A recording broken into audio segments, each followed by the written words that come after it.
नमस्कार, मी वृषाली. तुमचं वृषालीज art and व्लॉगमध्ये मनापासून स्वागत आहे. तर तुमच्याकडचा पाऊस काय म्हणतोय? आमच्याकडे तर पाऊस भरपूर पडतोय. आजच्या दिवसभरात त्याने फक्त विश्रांती घेतली होती पावसाने, पण परत थोडाफार फरकाने जरासा पडतोय. आणि परवा जो मी रानतीर्थाचा व्हिडिओ केला होता, तर त्या व्हिडिओला म्हणजे जेव्हा ते पाणी जेवढं होतं त्याच्यापेक्षा आजची परिस्थिती दुपटीन आहे. सगळे आमच्या गावातले जे काही खेडेगावात जाणारे बंधारे आहेत, धरणं आहेत, ती पूर्ण अशी भरलेली आहेत. नदीचं रौद्र रूप आपल्याला दिसतंय. त्याचे व्हिडिओ मी पुढे शेअर करीनच. तर आज सकाळी केले होते घावणं, तांदळाचे घावणे केले होते.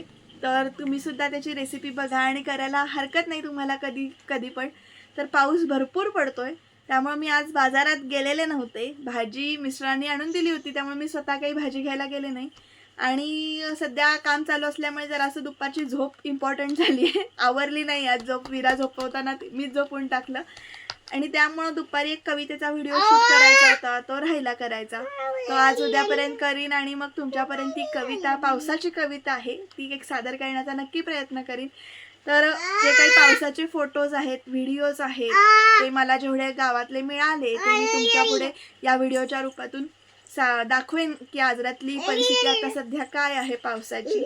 तर तुम्ही ती बघा आणि तुम्ही स्वतः पावसात बाहेर कुठेही जाऊ नका. कुठेतरी अडकून पडण्याची काही शक्यता असते, त्यामुळे तुम्ही अडकू नका. इकडे वीराला आमच्या फोनवर बोलायची हौस आत्ताच आली आहे, त्यामुळे तिचं फोनवर बोलणं जोरात चालू आहे. जोरात फोनवर कोणाशी तरी बोलतेय ती. करून बघा, फोन कसा धरलाय बघा आणि फोनवर बोलतेय. कुणाशी बोलतेस बाळा? कुणाशी बोलतेस? कुणाशी बोलतेस? तर असं सगळं चालू असल्यामुळं व्लॉग कसे 2 दिवसातनं किंवा 2-3 दिवसातून एक असा येतोय तुमच्या समोर.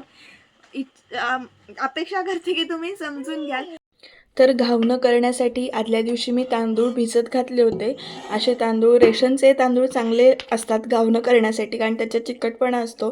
तांदूळ 2-3 वेळा धुवून घेऊन रात्री असे भिजत घातले होते आणि सकाळी उठून बघते तर असे छान भिजले होते तांदूळ. त्यातलं पाणी काढून घेतलं आणि मग हे तांदूळ मिक्सरमध्ये वाटून घेतले. पाणी न घालता हे वाटून घेतलेत आणि नंतर वाटून झाल्यानंतर लागेल तसं पाणी त्याच्यामध्ये ॲड करून पातळ असं पीठ तयार करून घेतलं आहे. हे असं मिक्सरमधनं वाटून घेतले. 2-3दा फिरवावे लागतात. पाणी अजिबात घातलं नव्हतं, नंतर घातलं होतं पाणी. आणि हे असं पीठ असं तयार केलं आहे. याच्यामध्ये मीठ घालायला विसरू नका. हा आमच्याकडे बिडाचा तवा आहे, तो धुवून तवा तापत ठेवला होता गॅसवर. तवा चांगला तापल्याशिवाय घावणं आपण करायची नाहीत. आणि इकडे बघा तवा तापलेला आहे चांगला. त्याच्यानंतर तव्यावर आपण तेल लावून घ्यायचं.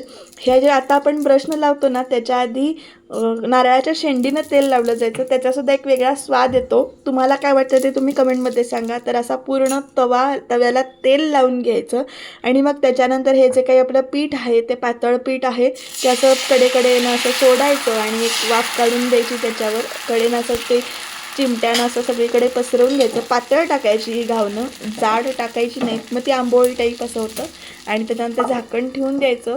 एक 5 मिनटं लागतात, साधारण 3-4 मिनटं लागतात. झाकण काढल्यानंतर आपण बघू शकतो की हे एका बाजूनं आपलं झालेलं आहे. नंतर कडेनं त्याची आधी परत न घेऊन किंवा उलात न घेऊन कडेनं त्याची कडा सोडवून घ्यायची. एक वाफ जाऊ द्यायची, कारण लगेच काढलं तर ते असं चिकटून बसतं. झाकण काढल्यानंतर एक वाफ जाऊ द्यायची. कडेनं पहिलं असं मी सोडवून घेतलेलं आहे आणि नंतर ते असं मस्तपैकी पलटी मारलेलं आहे. जर आधी लवकर काढलं तर ही पलटी लगेच म्हणजे तुटू शकतं ते मधनं वगैरे, पण इथे माझं तुटलं नाही. पहिले 2-3 मी आधी काढून बघितले, नाहीतर पचका व्हायचा. त्याच्यामुळे आधी असे काढून बघितले आणि असं ते सगळं व्यवस्थित परत ठेवलं भाजायला. दुसऱ्या बाजूने व्यवस्थित भाजल्यानंतर ते असं जाळी वगैरे असते ना, त्याच्यावर आपण असं उलटं करून ठेवायचं आणि जास्त वेळ लागत नाही. हे झालेलं आहे आता आपलं घावण तयार. आणि घावण आणि चहा हा नाश्ता मला आवडतो.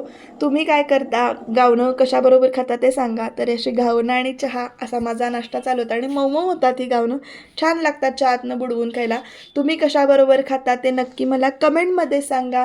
तर इकडे त्याच्यानंतर दाखवते मी काही पावसाचे दिवस. हे आहे रानतीर्थाचा व्हिडिओ.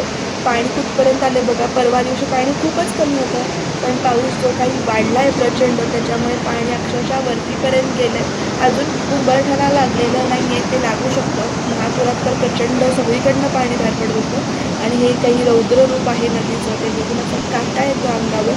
पाणी अक्षरशः असं खळाळ वाहतं आहे सगळीकडून, कारण वरच्या भागात म्हणजे कोकणात सावंतवाडी आंबोलीकडे पाऊस भरपूर चालू आहे, त्यामुळं इकडे पाणी वाढतं आहे. तर असं सगळा हा रामतीर्थाचा परिसर पाणी असं वाहतं आहे. खूप पाणी झाले, पायऱ्या तर बुडलेले आहेत. पाऊस प्रचंड पडतो आहे आमच्या इथे, म्हणजे आता 2 दिवस झाले थांबला आहे. काल जरासा थांबला होता, परत रात्रीच पडत होता पाऊस. पण असं बघून असं अकराळ बिकराळ बघून काटा येतोय अंगावर, अशा लाटा वगैरे येत आहेत. बघून असा धबधब्याचा परिसर झालेला आहे. भीती वाटते. प्रशासनानं तिथे आता थोड्या दिवसात म्हणजे जर असंच पाऊस राहिला, पाणी राहिलं तर जायला नक्कीच बंदी करतील. आणि पाणी अक्षरशः असं एवढं वाढलेलं आहे आमच्याकडचं. तर इथे बघा आमच्या कॉलनीतले परिसर, बंधारा, रामतीर्थाचा परिसर, गजरगावचा बंधारा, हसगोळीचा बंधारा, परवलीचा बंधारा, असं सगळीकडे जे काही पाणी रौद्ररूपाने वाहत ते बघून भीती वाटते. त्यामुळे काळजी घ्या. तर आत्ता जरी पावसाचा जोर ओसरला असला तरी पूरस्थिती कायम आहे. त्यामुळे तुम्ही कुणीही पावसामध्ये, प्रचंड पावसात बाहेर जाणं टाळा. काळजी घ्या सगळ्यांनी आणि घरामध्ये सुरक्षित राहा, एवढंच सांगेन. भेटूया उद्या. काय काय होतंय ते बघूया. बाय.